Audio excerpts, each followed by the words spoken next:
जय माता दी। मासिक दुर्गाष्टमी की व्रत कथा। आपका स्वागत है। प्रिय साथियों, आज हम आपको दुर्गा अष्टमी की व्रत कथा बताएंगे।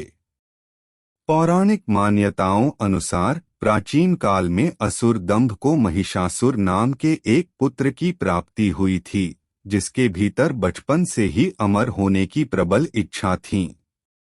अपनी इसी इच्छा की पूर्ति के लिए उसने अमर होने का वरदान हासिल करने के लिए ब्रह्मा जी की घोर तपस्या आरंभ की।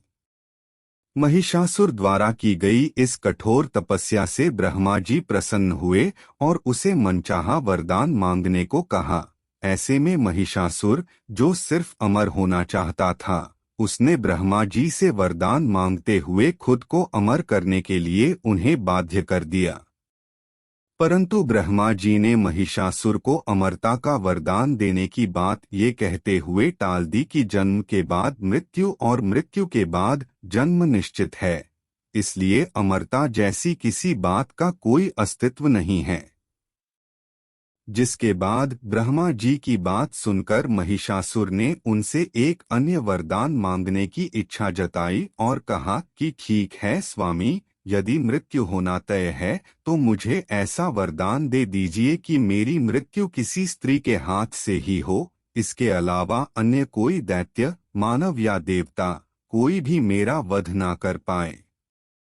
जिसके बाद ब्रह्मा जी ने महिषासुर को दूसरा वरदान दे दिया।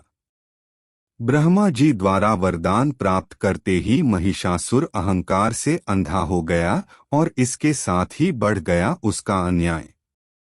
मौत के भय से मुक्त होकर उसने अपनी सेना के साथ पृथ्वी लोक पर आक्रमण कर दिया। इससे धरती पर चारों तरफ से तबाही मच गई। उसके बल के आगे समस्त जीवों और प्राणियों को नतमस्तक होना ही पड़ा। जिसके बाद पृथ्वी और पाताल को अपने अधीन करने के बाद अहंकारी महिषासुर ने इंद्रलोक पर भी आक्रमण कर दिया, जिसमें उन्होंने इंद्रदेव को पराजित कर स्वर्ग पर भी कब्जा कर लिया।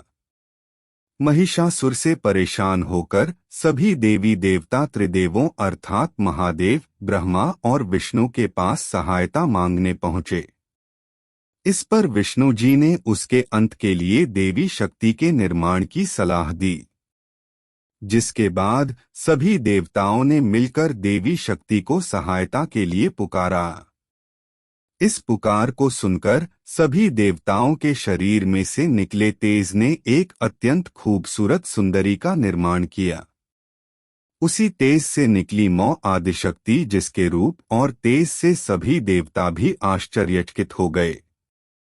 त्रिदेवों की मदद से निर्मित हुई देवी दुर्गा को हिमवान ने सवारी के लिए सिंह दिया और इसी प्रकार वहां मौजूद सभी देवताओं ने भी मौ को अपने एक एक अस्त्र शस्त्र सौंपे और इस तरह स्वर्ग में देवी दुर्गा को इस समस्या हेतु तैयार किया गया।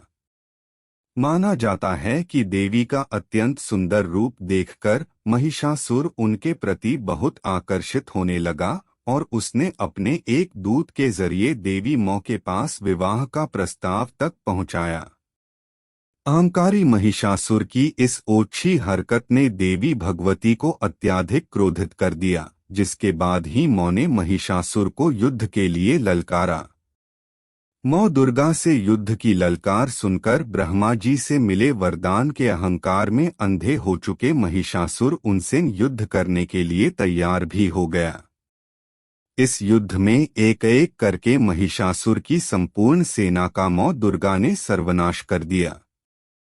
इस दौरान माना ये भी जाता है कि ये युद्ध पूरे 9 दिनों तक चला, जिस दौरान असुरों के सम्राट महिषासुर ने विभिन्न रूप धरकर देवी मौ को छलने की कई बार कोशिश की, लेकिन उसकी सभी कोशिश आखिरकार नाकाम रही और देवी भगवती ने अपने चक्र से इस युद्ध में महिषासुर का सिर काटते हुए उसका वध कर दिया। अंत इस तरह देवी भगवती के हाथों महिषासुर की मृत्यु संभव हो पाई।